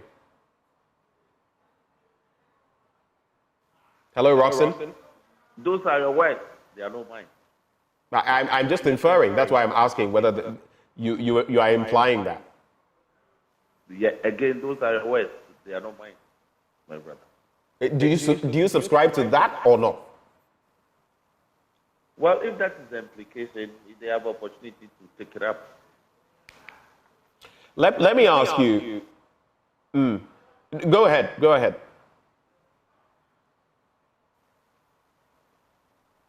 Roxanne, I'm listening to you. No, so you said you want to proceed with another question. I see you want me to move away from there, which I will gladly do. But I've cited a statement dated today, actually, from Kasiela Toforsen, your minority leader. And I'll just read portions of it because it reflects this very conversation we're having. It says, Attorney General's advice vindicates Speaker of Parliament. And our attention has been drawn to an advice, in quotation marks, from the Office of the AG and Minister of Justice, dated the 21st of March, to the Speaker. In the said advice, the Attorney General, Mr. Godfrey Adame, questioned the well-reasoned decision of the Right Honourable Speaker It goes on and on vis-a-vis you and your suits in court. And then he says, it is worth noting that whereas the Attorney General in the letter to the Speaker purported to fault the Speaker's ruling, he rather vindicated the position taken by the Right Honourable Speaker. Then it goes on to say, the Attorney General's claim that the Speaker erred because there was no injunction in respect of the above-named suit is not borne out by the facts. The Speaker of Parliament rather stands vindicated in his decision to err on the side of caution. In view of the expressed injunctive relief that had been stated in the writ of summons, a copy of which was duly served on the Right Honourable Speaker on the 19th of March. Now, this is the 21st of March when the AG responds. On the contrary, it would be recalled that President Akufo-Addo informed members of the diplomatic corps at a meeting at the Pediasi Lodge on 4th March 2024 of a supposed court case at the Supreme Court. The president even went on to state that he was restrained by the filing of a writ of summons from assenting to the Human Sexual Rights and Family Values Bill. It turned out that as of the time that the president was speaking to members of the diplomatic corps on the 4th of March 2024, the writ had not yet been filed in the Supreme Court. The writ was subsequently filed on the 5th of March 2024, which is something I've spoken about. And in the end, he says, and I just want to put this out there for good reason, he talks about the AG demonstrating time without number that he cannot prioritize the national interest over his party's parochial and self-serving interest. And then he says, if there ever was a time that decoupling the position of the AG from that of the Minister of Justice was pressing and relevant, it is now. Clearly, the conduct of Godfred Dame as AG and Minister of Justice epitomizes all that is inherently wrong in keeping both positions in the same person. Do you agree, essentially, with what your minority leader is saying? And I'm not asking that question trivially, because I don't expect you to necessarily agree just because he's your minority leader. But especially as well on the point of the separation of the role of an AG, an Attorney General, and a Minister of Justice. Are you for it? And assuming the NDC were to come back to power, would you push for something like that?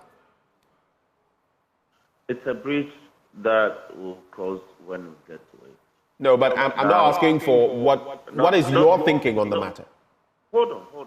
You have to listen to me. You posed the question and I'm trying to respond to it.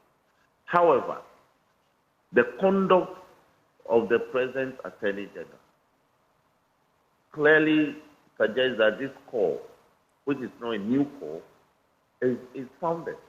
Because the Attorney General has so been described by other waters in academia. And you heard people over the weekend. In fact, others have labeled him as a regime lawyer. Everything about this government, he's in a hurry to defend, he's in a hurry to shield, he's in a hurry to guide.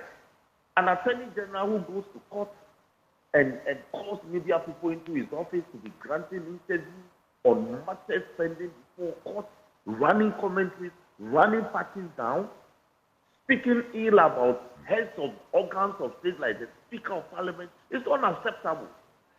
Only party foot soldiers do that.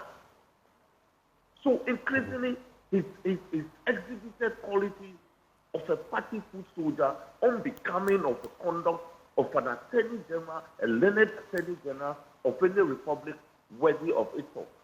This is why this is what has given people reason to now say that then the call for decoupling, divorcing the office of the Attorney General or Attorney General from a Minister of Justice or a Minister of Justice is right.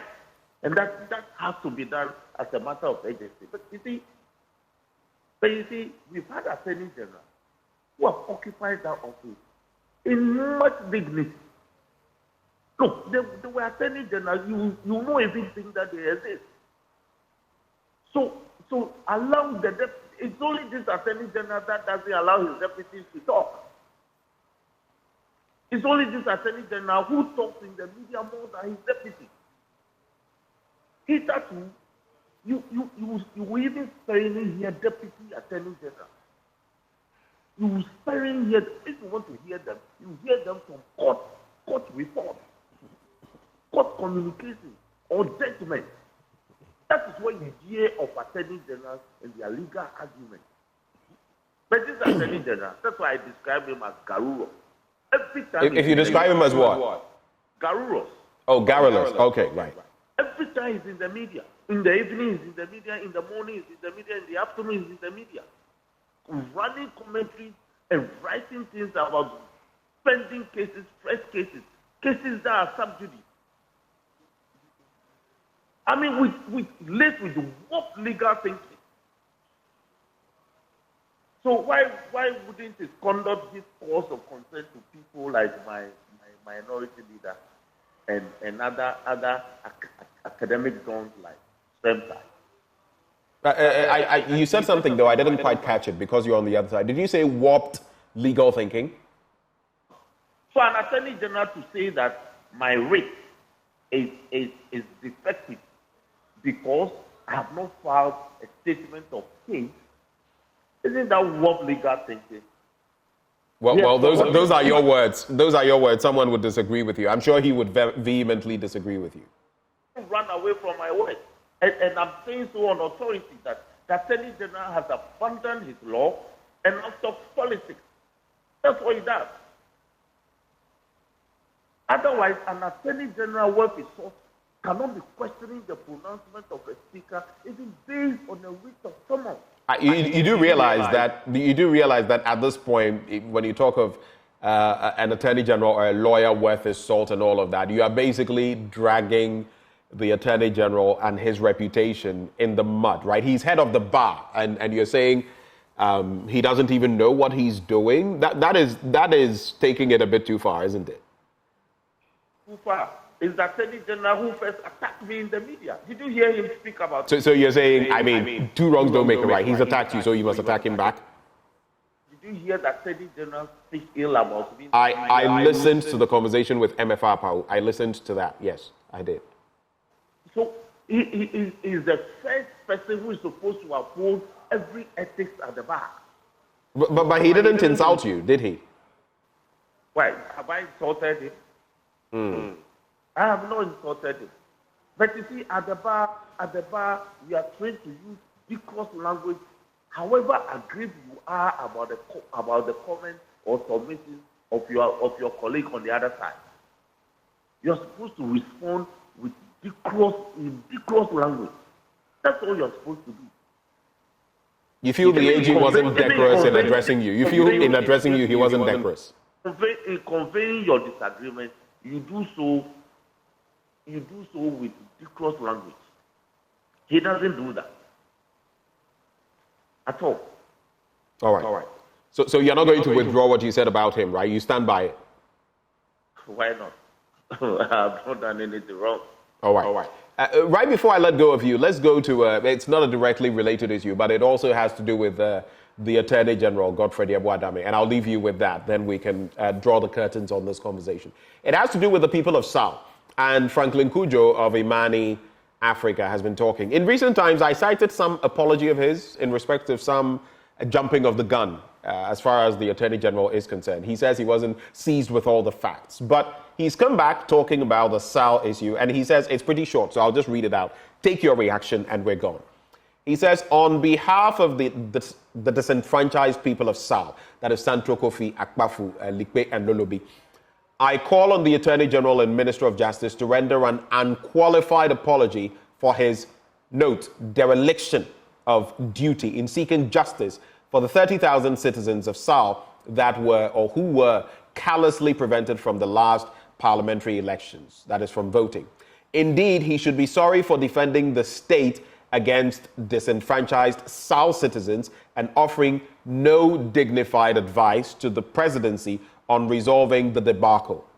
Failing to render an apology and taking honorable steps towards redeeming his government's disturbing image as carefree and wicked hatred for Sal citizens would render his legacy as one that promoted the greatest liberalism and disunity. And it is Franklin Kujo speaking here. I find some of his words rather, what word would I use? Accurate, acerbic, terse. But What do you make fundamentally of this call that the Attorney General should apologize to the people of South on the back of his posturing and his advice to this administration on South? Again, you will see that the comments by Swankly Kujo are comments that are made because of the conduct of the Attorney General. So again, it goes to conduct. It ought not to be the Attorney General alone who should be apologizing. It ought to be the entire government.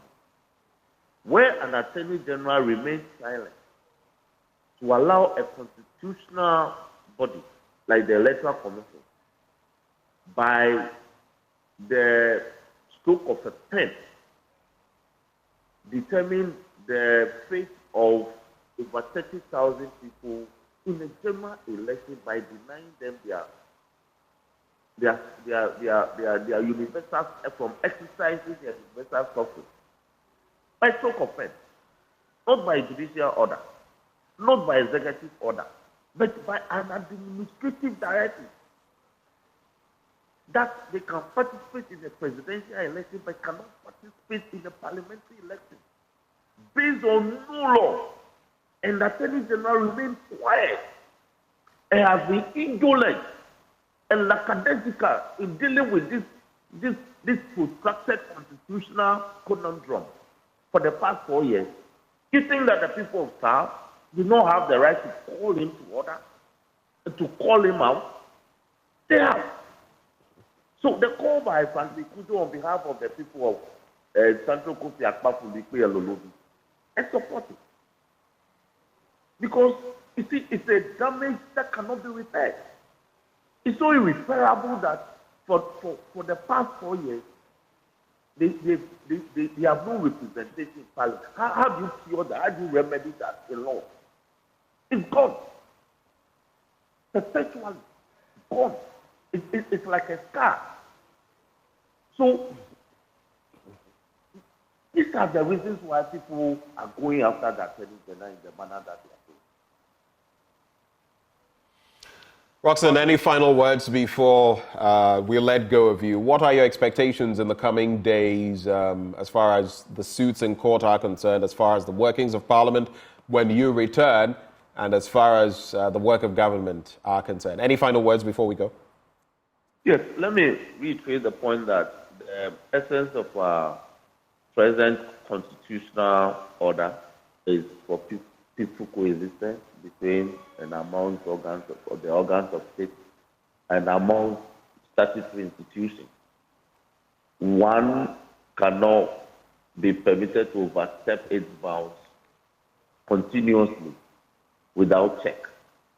Underpinning our doctrine of separation of powers are the doctrines of checks and balances. So where executive executives are detected, we have a duty under law to check and balance the powers in terms of exercising things. So people should be calm when we do some of these things. It is for the good of this country.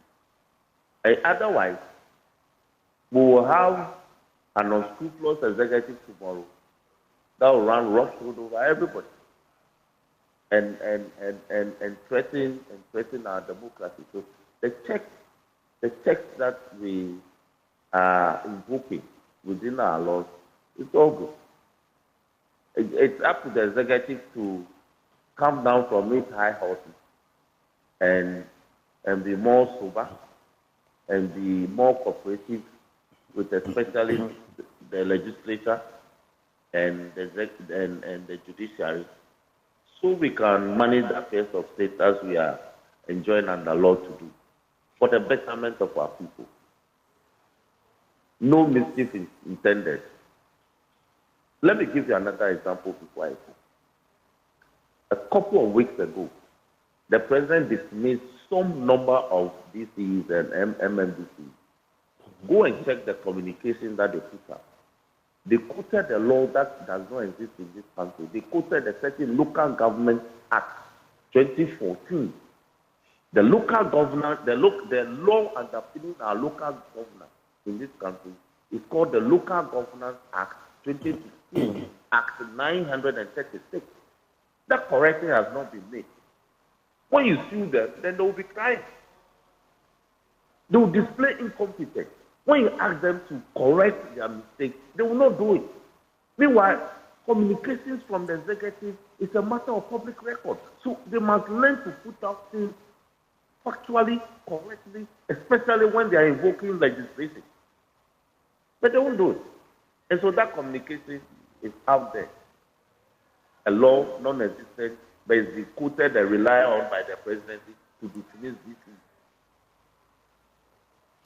Well, thank you very much. They say you talk too much. I see. Well, thank you for joining the conversation, Roxanne, and we wish you the very best in all your endeavors. For me, I always love the tests of the law because then we get to see how much it can be stretched, basically. Especially with Roe versus Wade and what has happened in the United States. You get excited when some of these come to the fore. But that bit about local government and a non-existent law raises more questions that we can look at in some other discussions. But that has been our conversation with Member of Parliament for South Dane, Roxanne Nelson Dafeamekpor, on his latest, what word will I use? Those debates he has stoked in the court of law in respect of the LGBTQI+ bill. Stay with us. There's still a lot more to come, including the launch of the Ghana Smart Schools project. We heard some talk about it earlier today. The Ministry of Education says this initiative will bolster senior high school education by providing teaching and learning management systems, digital learning content, and electronic devices to all senior high and TVET schools nationwide. We'll be taking that live for the pre-launch conversations and also bringing you a live coverage of that event. In between, we'll be serving you other matters on the AM show. So do stay. We'll be right back with more.